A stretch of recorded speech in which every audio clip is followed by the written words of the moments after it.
Dans les affaires criminelles, il y a un truc qui me fascine énormément. Et je pense que je ne suis pas le seul. Il s'agit de la psychologie. Essayer de comprendre ce qu'il y a dans la tête de certaines personnes, le pourquoi du comment, retracer son passé, son enfance, trouver la faille, ce petit truc qui nous aide à essayer de comprendre pourquoi il a fait ça. Quand on voit ce que certains tueurs sont capables de faire, c'est de la folie. Et même juste prendre la décision de faire du mal jusqu'à commettre l'irréparable, il y a de quoi se poser tout un tas de questions. Et c'est pour ça que la psychologie, je la trouve à la fois fascinante et terrifiante. Eh bien salam à toi mon ami, j'espère que tu vas bien et que ta famille se porte bien. J'espère que t'as passé une belle semaine, que t'as pas eu trop de soucis, avec tout ce qui se passe en ce moment, avec le gouvernement et tout. Faites attention. Je vais pas parler politique mais, on voit des trucs, ça fait peur. Révolution, laissez-nous la retraite, le président Macroute. Bref, je suis en train de m'éparpiller, reprenons. Aujourd'hui, on s'envole jusqu'au Brésil pour parler d'une affaire qui va très mal finir. Il s'agit d'un meurtre brutal d'un riche homme d'affaires qui a été commis par une personne très proche de lui. Et cette personne en question, je ne vais pas vous spoil, vous allez découvrir directement de qui il s'agissait. Ne soyez pas trop pressés, bande de fourbes, et restez jusqu'à la fin pour ne rater aucun détail de cette affaire. Sur ce, je vous propose d'éteindre votre lumière, de vous installer tranquillement et de vous laisser emporter par ma voix.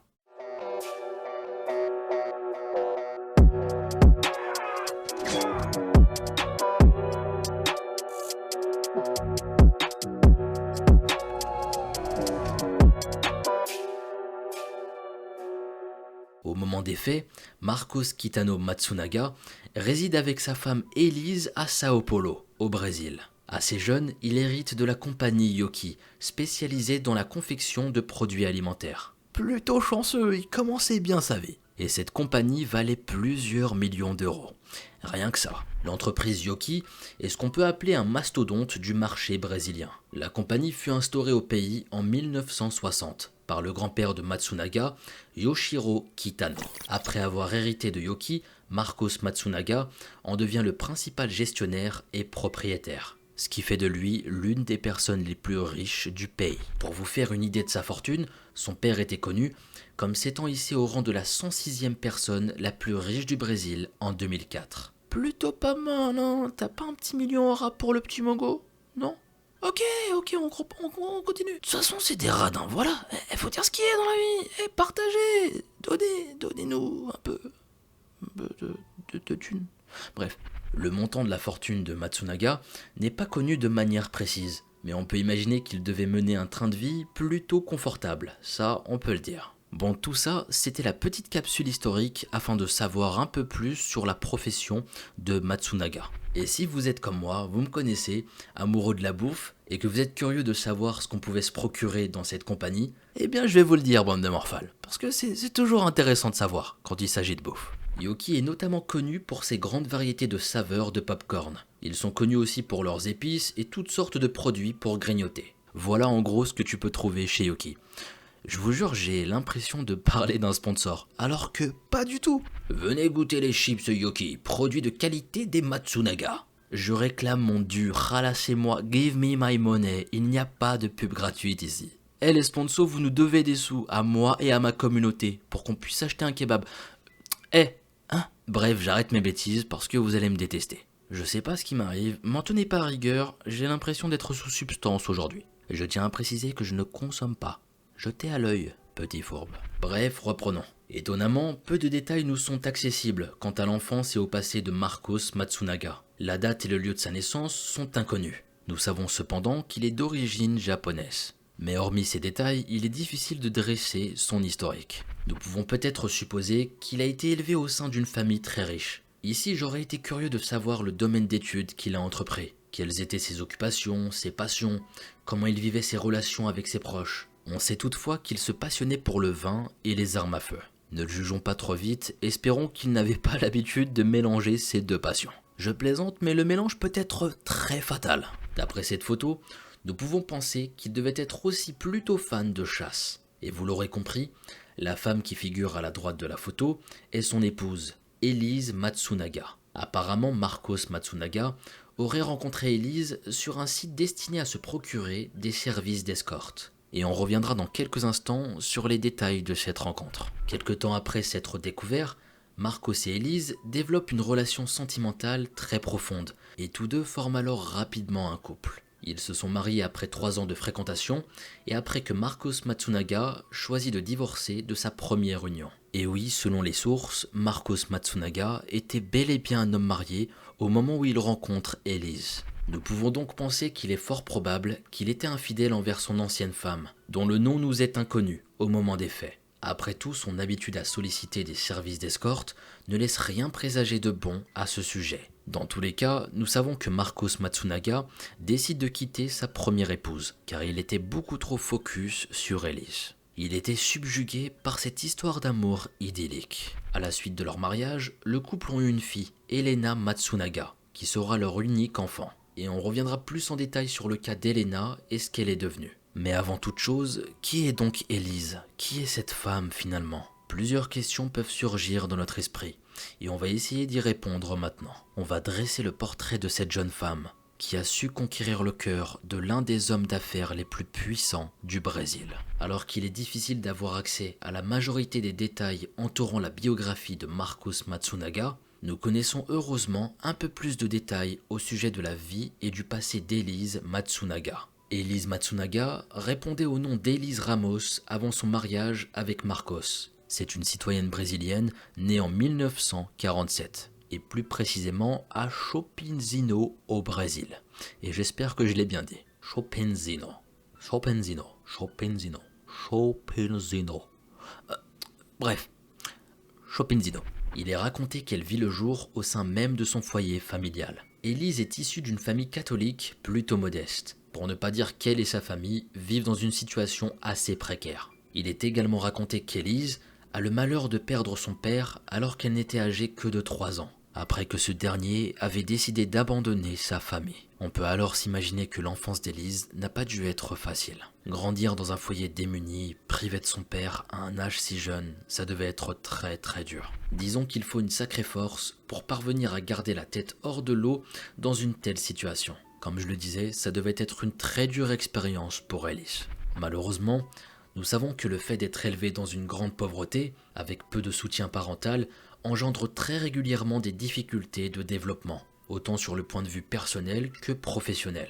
Mais dans ce genre de situation, lorsque les parents, tuteurs ou aînés sont déterminés à améliorer le sort des jeunes impliqués et qu'ils possèdent certaines ressources pour y arriver, il se peut que le tout s'améliore un peu, et ce, pour tout le monde. Ainsi donc, ce triste événement force la mère d'Elise à déménager chez sa mère. En gros, la grand-mère d'Elise. Là-bas, Elise est principalement élevée par sa grand-mère et sa tante, et semble s'en tirer plutôt bien malgré sa situation. Nous devons souligner le fait que depuis qu'elle est toute petite, Elise rêvait de mener une vie aisée et de ne plus jamais connaître la pauvreté. Ne la jugeons pas trop vite, parce qu'ici, je pense pas qu'il s'agisse d'un simple caprice. Peut-être que la jeune Elise rêvait au plus profond d'elle-même de simplement sortir de cette situation qui la faisait tant souffrir. Lorsqu'elle confiait ce souhait à sa mère, celle-ci lui répondait que pour mener une belle vie, le meilleur plan pour y arriver est d'étudier puis travailler fort. Et je pense qu'on est nombreux ici à avoir reçu des conseils de la sorte, notamment lorsque nos parents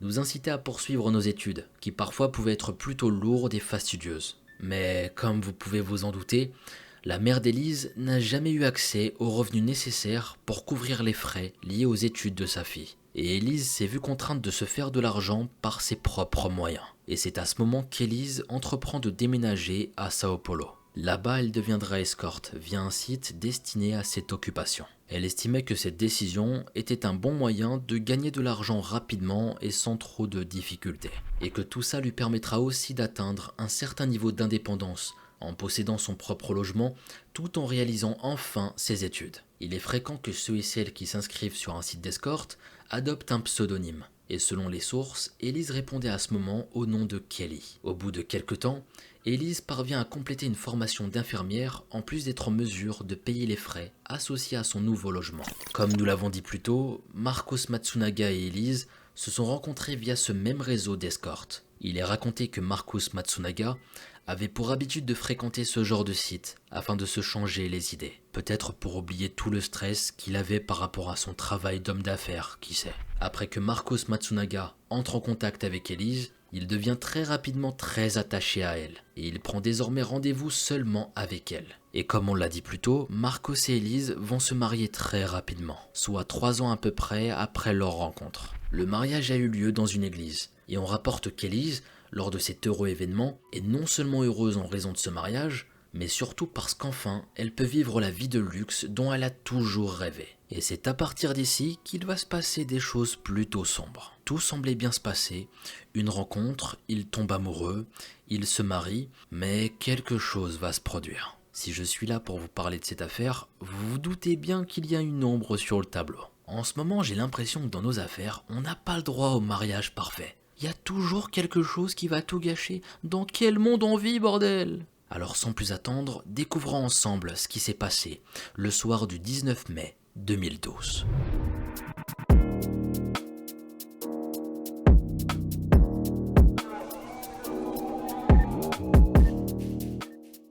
Depuis un moment déjà, après son mariage avec Marcos Matsunaga, Elise soupçonne son mari d'entretenir des relations extra-conjugales avec d'autres femmes. Ces accusations d'infidélité qu'Elise entretient à l'égard de son mari étaient déjà dans le même passé l'objet de nombreuses disputes au sein du couple. Elise songe même au divorce à ce moment, mais elle se rétracte aussitôt alors qu'elle apprend qu'elle est enceinte de leur fille, Elena. Mais l'annonce de cet événement, qui normalement devait être considéré comme une nouvelle réjouissante, ne permet pas pour autant d'atténuer les tensions qui règnent au sein du couple. Elise donne finalement naissance à la petite Elena. Toutefois, les soupçons qu'Elise entretient à l'égard de son mari prennent une telle ampleur qu'elle décide même d'avoir recours à des services d'espionnage. Elle voulait surveiller les moindres faits et gestes de son mari. Oui, ça en devenait très malsain. Le 19 mai 2012, Marcos Matsunaga vient rejoindre sa femme Elise en fin de journée. Il va la rejoindre directement dans leur appartement. Pour le repas, Marcos a prévu au menu une pizza. Tout simplement. Sur les caméras de surveillance de l'édifice de leur appartement, nous pouvons effectivement apercevoir Marcos se diriger vers son foyer avec des pizzas. Malheureusement, ce sera la dernière fois qu'on pourra apercevoir Marcos Matsunaga vivant. Ici, rien nous laisse penser qu'il va se passer quelque chose d'horrible. A priori, il va chercher une pizza pour passer une belle soirée très chill dans leur appartement. Mais ça va pas du tout se passer comme ça. Ce serait beaucoup trop beau, mais malheureusement, non. Alors qu'ils dégustent leur pizza, le couple va rentrer à nouveau dans une dispute qui était, disons-le, plutôt mouvementée. Elise confronte à nouveau son mari au sujet de l'infidélité. Mais cette fois, cet entretien houleux prend une tournure des plus dramatiques. Elise se saisit de l'une des armes à feu de son mari. Elle s'approche de ce dernier et tire à bout portant.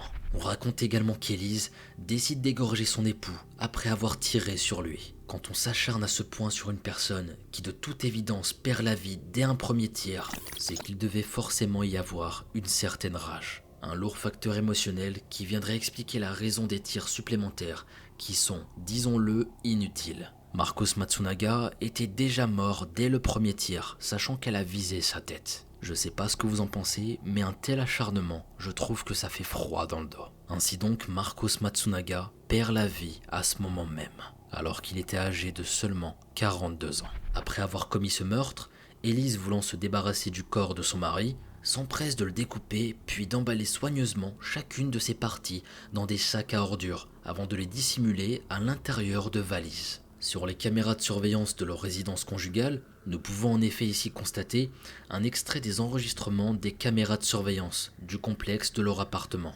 D'abord, on voit Marcos Matsunaga aller chercher la pizza et un peu plus tard, Elise sortir avec le corps de son époux dissimulé dans des valises, pour finalement entrer sans les fameuses valises. Elle prend ensuite la route et emporte les valises hors de Sao Paulo, soit environ 32 km plus loin de leur résidence. Et c'est là qu'elle abandonne les restes de son époux, auprès d'une route sur laquelle elle se trouvait à ce moment, dans la ville de Cotia. On peut dire que cette tentative de dissimuler le crime a été réalisée de manière, je ne sais pas, peu professionnelle, si j'ose le dire. Les restes de Marcos Matsunaga n'ont pas du tout été dissimulés d'une quelconque façon. Ils ont seulement été laissés là, au bord d'une route, de manière totalement visible aux yeux de tous. Pourquoi si peu d'efforts ont été fournis de la part d'Elise, qui visiblement a voulu camoufler le crime ? Est-ce qu'elle cherchait à se faire repérer puis arrêter ? Peut-être qu'elle souhaitait aussi dissimuler le corps afin d'épargner Elena, la fille du couple, pour qu'elle n'aperçoive pas la scène et d'en être traumatisée.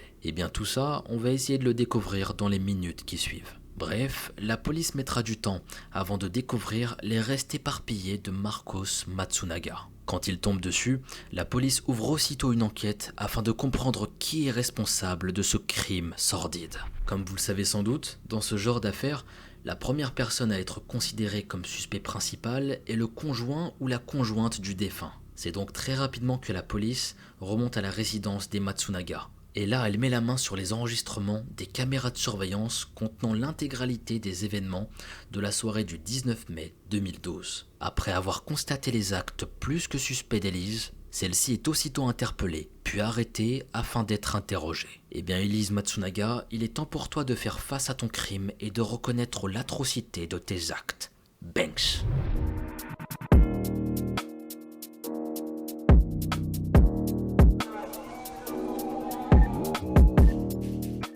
Ici, on peut s'attendre à ce que, comme on peut le remarquer dans la plupart des histoires criminelles, que le suspect donne beaucoup de fil à retordre aux enquêteurs, qu'il désavouera ses gestes ou qu'il fera porter le chapeau à quelqu'un d'autre. Souvent, on voit plusieurs tentatives désespérées et stratégies bancales que font les coupables. Ils essaient d'échapper en douce, d'échapper aux suspicions des autorités et de continuer de mener leur vie comme si rien ne s'était passé. Et quand on regarde bien, c'est d'une grande lâcheté. Non seulement tu commets un meurtre et ça provoque de nombreux dommages collatéraux, et en plus tu espères t'en sortir. Ouais.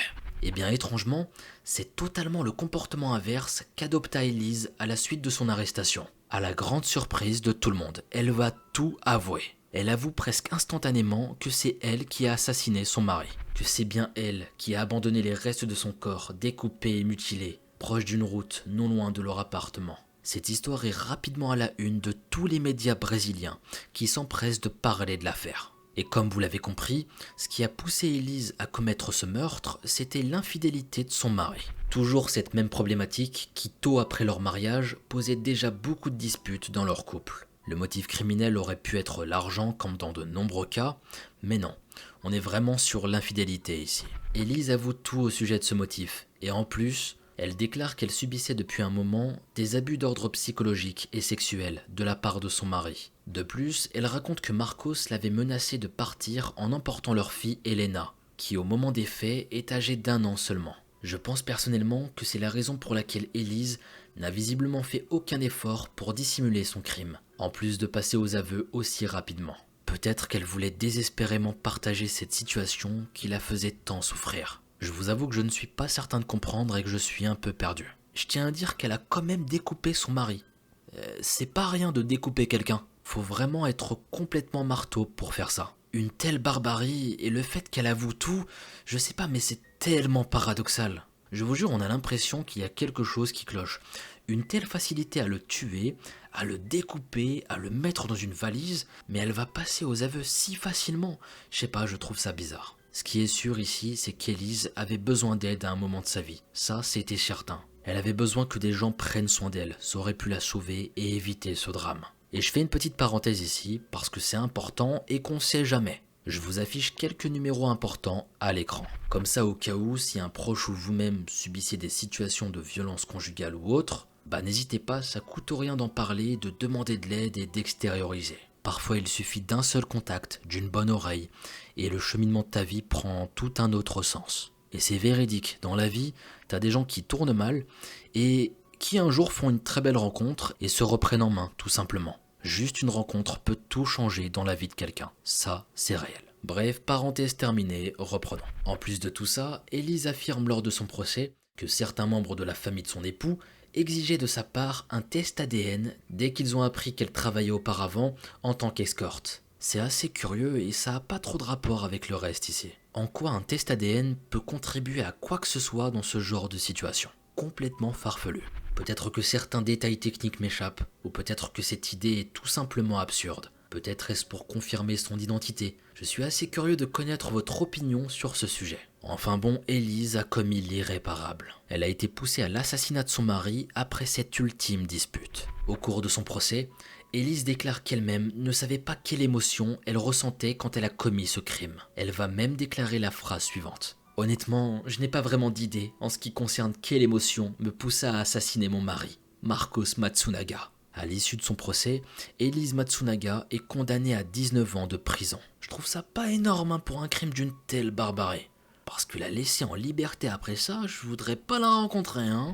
Aujourd'hui, elle est toujours incarcérée à Sao Paulo, depuis les événements de 2012. Élise n'aurait plus de moyens de contact avec sa fille, qui aurait été prise en charge par ses grands-parents paternels. Ainsi se termine l'histoire d'Élise Matsunaga, une jeune femme au parcours houleux depuis sa tendre enfance, qui après de nombreuses péripéties, va atteindre un bon niveau de scolarité. Elle trouve un bon emploi, puis connaît l'amour. Un peu ce que tout le monde aimerait avoir finalement. Mais ici, ce sera totalement anéanti par un terrible meurtre. Je sais pas si vous partagez aussi cet avis, mais je trouve que l'affaire est particulièrement triste. Une belle histoire d'amour qui semblait avoir bien débuté, et aussitôt le mariage prononcé, les choses se sont détériorées à une vitesse ahurissante, c'est juste terrible. Certains en sont même venus à se demander qui était vraiment la victime dans cette affaire. C'est un peu abusé de se poser cette question, mais bon. Est-ce que ce serait Élise qui a été trompée et brutalisée par son mari, toujours d'après ses propos, ou bien est-ce que c'est son mari qui demeure la seule, unique et vraie victime? Dans tous les cas, c'est pas une balle dans la tête et dans le corps qui va résoudre quoi que ce soit. C'est un peu beaucoup, non? Dans quel monde on est? Oui, il l'a peut-être trompée et c'est triste, mais de là à lui prendre la vie, c'est pas un peu trop quand même? Lui prendre la vie, le découper, le mettre dans une valise parce qu'il t'a trompé, faut doser quand même. Si tu es déçu de cette personne, quitte-la tout simplement. Pourquoi aller dans l'extrême et commettre l'irréparable? Je vous promets, elle avait juste à partir et recommencer sa vie, tout simplement. Et c'est aussi pour ça que je trouve cette affaire bizarre. On a l'impression de rester sur notre faim. Qu'est-ce qui a pu vraiment la pousser à ce crime? Dites-moi ce que vous en pensez en commentaire. Je suis assez curieux d'avoir votre point de vue. Enfin bref, cette histoire est bien triste. Et surtout qu'Elena, la jeune fille du couple, ne connaîtra jamais réellement son père, ni sa mère d'ailleurs. Et ça fait d'elle en quelque sorte une autre victime de ce tragique événement. Meskina, elle se retrouve seule, livrée à elle-même. En tout cas, j'espère qu'elle s'en sortira dans sa vie. Enfin bon, cette vidéo touche déjà à sa fin et il est temps pour moi de me téléporter. Merci à vous de me suivre comme toujours, on est toujours de plus en plus, la famille s'agrandit et ça me fait chaud au cœur. Et on est en route vers les 100 000 abonnés, doucement mais sûrement, avec des gens bienveillants qui partagent de bonnes valeurs, c'est ça le plus important. Je vous jure, je suis trop content de ce qu'on a construit. Ici, il n'y a pas de racistes, pas d'homophobes, de sexistes, de trucs chelous, de trucs bizarres. Non, on les a tous dégagés et on garde, vous savez, un petit concentré des meilleures personnes. 50 000 bonnes personnes. Et ça, c'est magnifique. On a fait ensemble ce que j'ai toujours rêvé de réaliser finalement. Je nous imagine comme une grande famille et c'est pas une blague. Je dis pas ça pour vous caresser dans le sens du poil, comme on dit. Je le pense et c'est sincère. Et c'est pour ça que ça me plaît de plus en plus de vous partager de bons sujets avec des messages super intéressants derrière. Merci. Et si je pouvais, je vous ferais un gros câlin. Mais je peux pas. Mais peut-être en convention, qui sait. Bref, patience. Je vous remercierai assez. Vous verrez, petit buffet, comme je le dis bien souvent. Inch'Allah, on fera tout ça ensemble. Oubliez pas, ça fera 40 € chacun pour tous les compliments. Faut pas non plus abuser. Il faut que je puisse manger, moi. Oh. Ok, je vais dormir, j'ai rien dit. Commencez pas à vous énerver. Allez, prenez bien soin de vous et vos proches. Et je vous dis à très bientôt pour une nouvelle vidéo. C'était Mogota.